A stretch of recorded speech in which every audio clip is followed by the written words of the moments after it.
अस्सलाम वालेकुम क्लास। हमारा आज का टॉपिक है रैंडम जेनेटिक ड्रिफ्ट। हमने हार्डी-वेनबर्ग थ्योरम को पढ़ा है। हार्डी-वेनबर्ग थ्योरम में हमने कुछ फैक्टर्स की बात कही थी, जिसमें सिलेक्शन थी, माइग्रेशन है, म्यूटेशन है। उसके बाद हमने बात कही थी सिलेक्शन, म्यूटेशन बैलेंस की, या सिलेक्शन और माइग्रेशन बैलेंस की। और देन हमने बात की थी इन ब्रीडिंग की।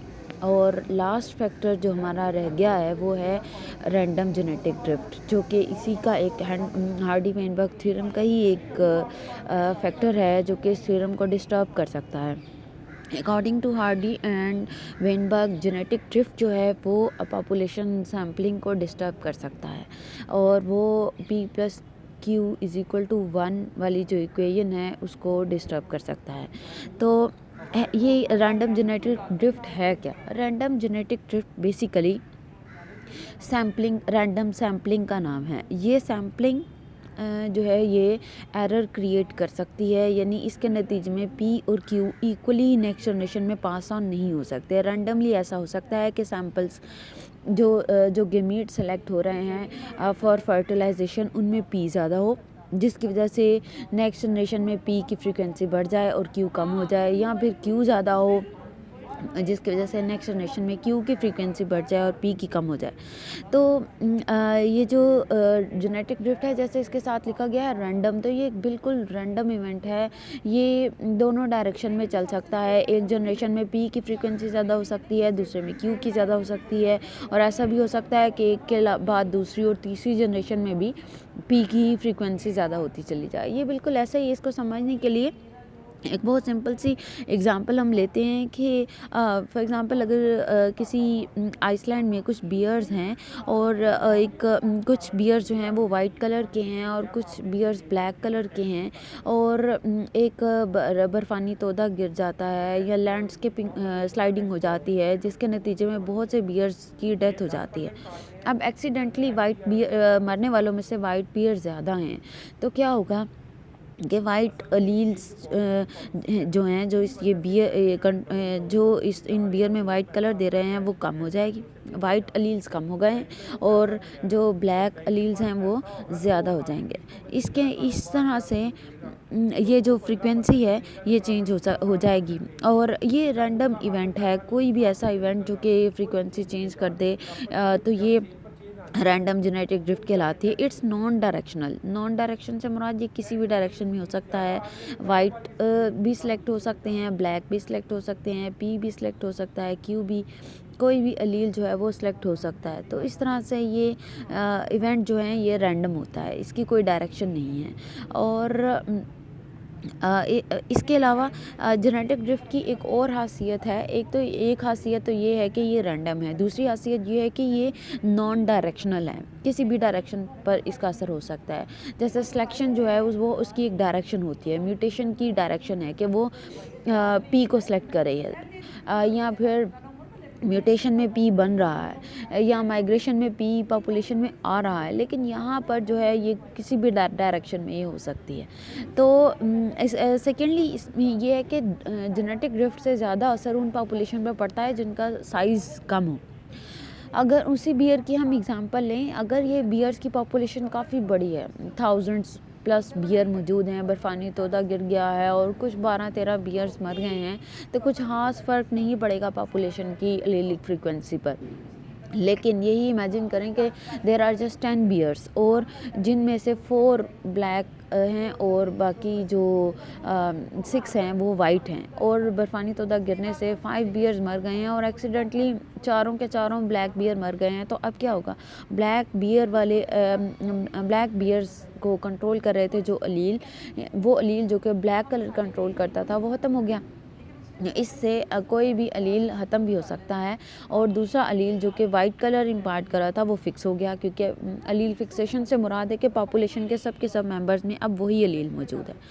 तो इस तरह से जेनेटिक ड्रिफ्ट का ज़्यादा असर जो है वो स्मॉल पॉपुलेशन पर होता है। हम जेनेटिक ड्रिफ्ट को मैथमेटिकली कैलकुलेट कर सकते हैं बाय दिस फार्मूला। ये फार्मूला बेसिकली स्टैंडर्ड डेविएशन का फार्मूला है, जिसमें P और Q जो है वो इन दोनों की एलीलिक फ्रीक्वेंसी है, और N जो है वो है नंबर ऑफ़ पॉपुलेशन।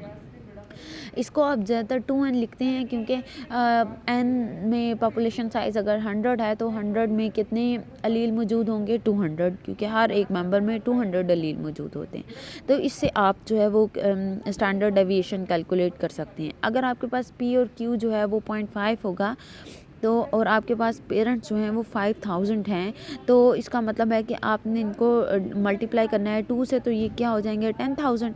तो आप इसको इस तरह इस फॉर्मूले से जो है वो ये कैलकुलेट कर सकते हैं। ठीक हो गया।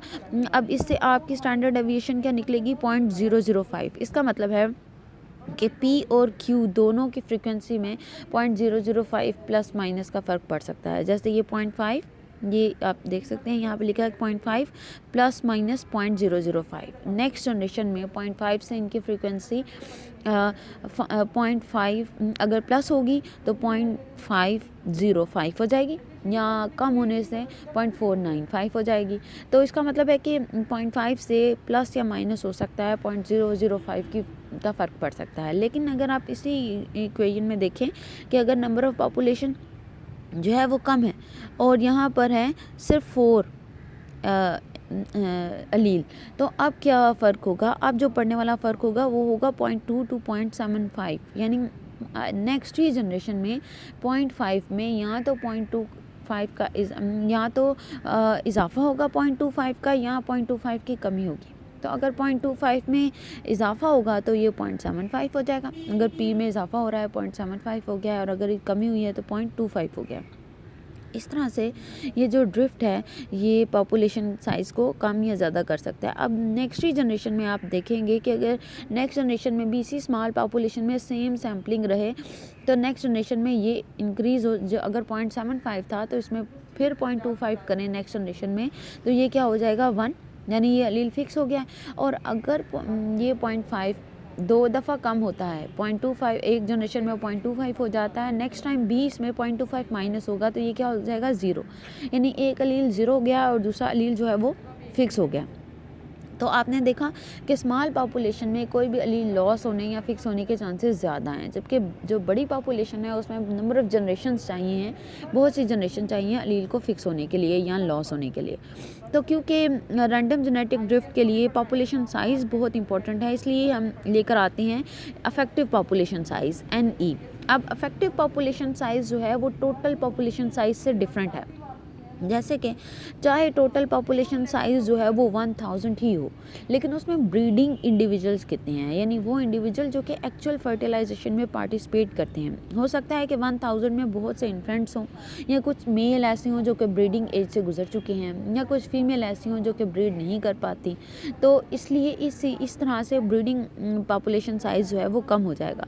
फॉर एग्ज़ाम्पल अगर 1000 पॉपुलेशन साइज़ है जिसमें से सिर्फ 3 मेल जो हैं वो 300 फीमेल से मेटिंग करते हैं, तो जो अफेक्टिव पॉपुलेशन साइज़ होगा वो आप इस फॉर्मूला से कैलकुलेट कर सकते हैं। This is the affective population size, this 4 NF NM over NF plus NM। तो इससे अगर आप कैलकुलेट करेंगे तो आपका जो अफेक्टिव पॉपुलेशन साइज़ आएगा वो है 11। तो 1000 मेंबर्स की पॉपुलेशन में जो अफेक्टिव पॉपुलेशन साइज़ होगा वो है 11।